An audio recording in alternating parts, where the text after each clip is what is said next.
Bonjour amis youtubeurs. Aujourd'hui je vous fais une petite vidéo sur un fusil que je suis en train de commencer à restaurer. Donc c'est un fusil artisanal anglais, relativement simple de confection, c'est un box Lox. Donc c'est un. Donc ici c'est marqué, c'est un Walley Hanson à Sainty à Sainty Huns, qui est une localité du Cantabridge, en Angleterre. Donc pourquoi je vous fais cette vidéo? C'est pour vous montrer, donc, avant restauration, là, bon, j'ai commencé à démonter. Donc, on voit que les bois sont relativement sales. Donc, et à l'intérieur des bois, on voit qu'il y a des traces d'oxydation, quelques micro-fêlures. Voilà. Donc, ici, bon, il y a un embout en corne, la corne est bien. Bon. Donc, au niveau de la crosse, on voit aussi qu'il y a des traces d'oxydation. Il y a la noirceur de la, comment ça s'appelle, de l'huile, qui c'est un composant de bois. Il y a des traces d'oxydation. Voilà. Bon. Donc, globalement, le bois est sain, il n'y a pas de fêlure, donc c'est une arme qui, au niveau des bois, ne demandera pas beaucoup d'efforts. Donc,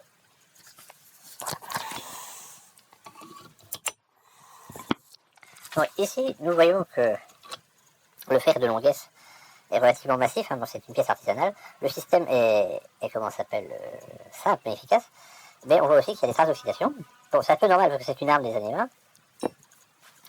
Donc ici, on voit l'intérieur du mécanisme. Donc comme bien souvent, l'étude de l'intérieur du mécanisme peut nous déterminer la couleur du boîtier. Donc le boîtier, ici, on voit, il est blanc. Et on voit qu'il y a des traces de jaspage sur les pièces métalliques. Ici, on voit les traces de jaspage. Donc, la bascule devait être jaspée. De plus, si on regarde la plaque de bascule, donc ici, on voit bien qu'elle est bien blanche. Donc on va en déduire qu'elle était blanche à l'origine. Parce que quand on la démonte, on observe qu'elle était noire.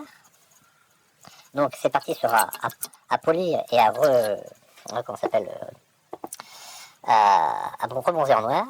Ici, en observant le fer, on voit que, à contrario, ça c'était jaspé, on voit des traces de jaspage, donc la pièce va être jaspée intégralement. Le fer de bascule, lui, n'a pas de, il devait être blanc. Voilà. Bon, maintenant, on va.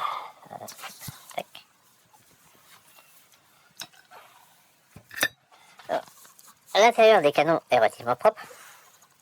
Donc ici, nous avons affaire à un fusil spécial canard avec comment s'appelle, un canon de 30 inches, soit 76 cm. Et donc, chambré, c'est pas indiqué, donc on peut imaginer que c'est du 12,67. Donc il y a les épreuves, les poinçons d'épreuve sont typiques des poinçons d'épreuve de Birmingham. Et c'est tout. Et avec l'étude des poinçons d'épreuve, donc ici nous avons une couronne avec 2 P. Ici nous avons les couronnes avec des BV pour Birmingham et BV et BN, je crois. Le losange bouche C, c'est-à-dire qu'il a été éprouvé en 1924. Mais, donc, avec mes recherches, donc déjà, c'est un fusil écossais, parce que comment s'appelle, le fabricant n'est pas anglais, mais écossais. Monsieur Walley est écossais, donc c'est un fusil écossais, rendons à César ce qui est à César. Et autrement, donc ici, je voulais vous montrer le mécanisme. Donc ici, on a bien affaire à la sobriété de la bascule. On pourrait se dire que c'est une pièce un fusil tout à fait standard. Non, non, non, que nenni. Vous voyez bien la complexité du mécanisme de sécurité. Hein. Il faut dire que ça, c'est une. Ici, on voit le tirant qui pousse sur la sécurité parce qu'il y a une sécurité automatique. Et donc, on voit que les pièces sont particulièrement bien ajustées. Voilà, les vis sont très fines. Voilà. Le mécanisme n'est pas courant, les pièces à l'intérieur sont polies. Donc on a bien affaire à une arme qu'on s'appelle de prestige ou artisanale. Fort simple, mais de bonne conception. La bascule est impressionnante au point de vue du poids, elle est massive. Donc je tiens sûr, l'état général ainsi que le verrouillage est bon.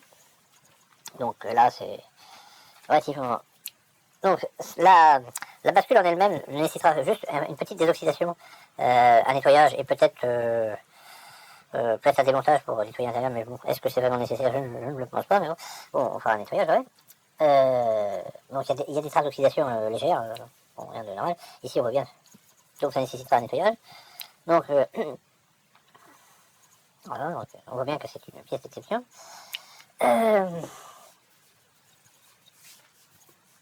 Donc, quant au canon, on voit les traces d'oxydation habituelles liées à l'humidité du bois de la longuesse ici.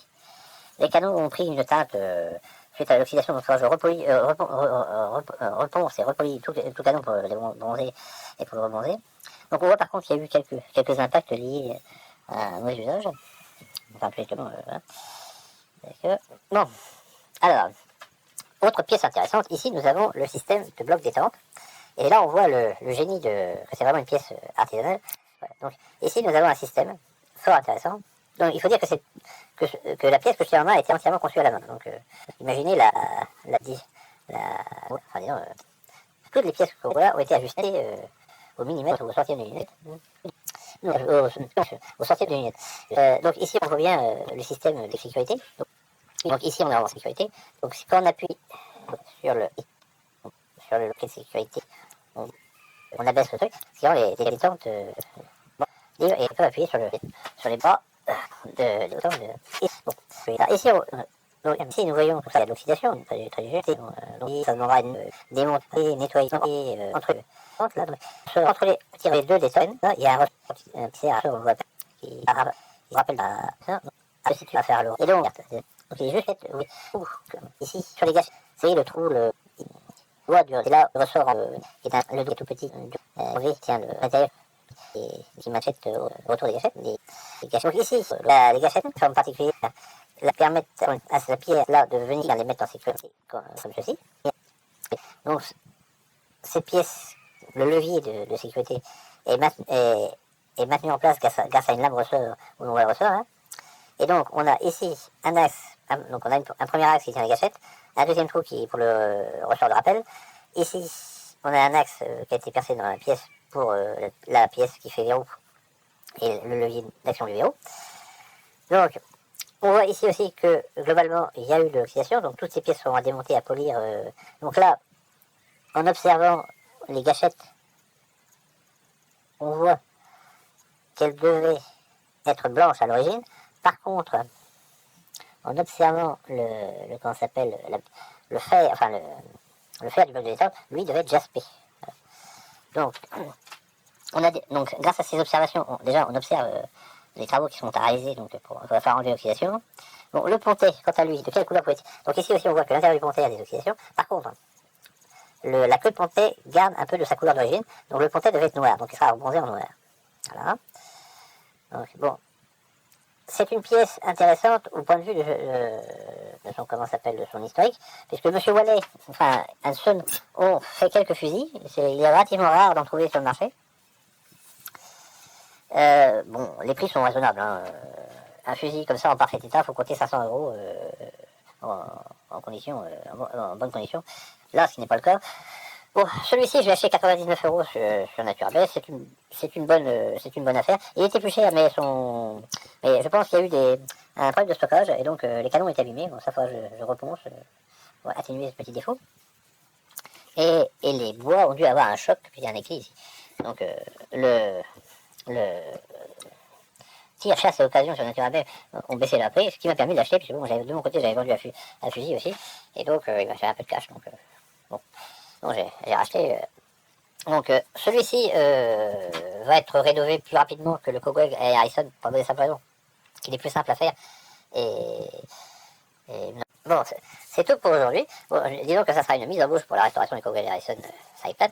Voilà, bon, j'espère que cette petite vidéo vous aura appris 2-3 petits trucs à regarder pour déterminer comment ça s'appelle si vous avez affaire à une arme fine. Voilà, merci, au revoir.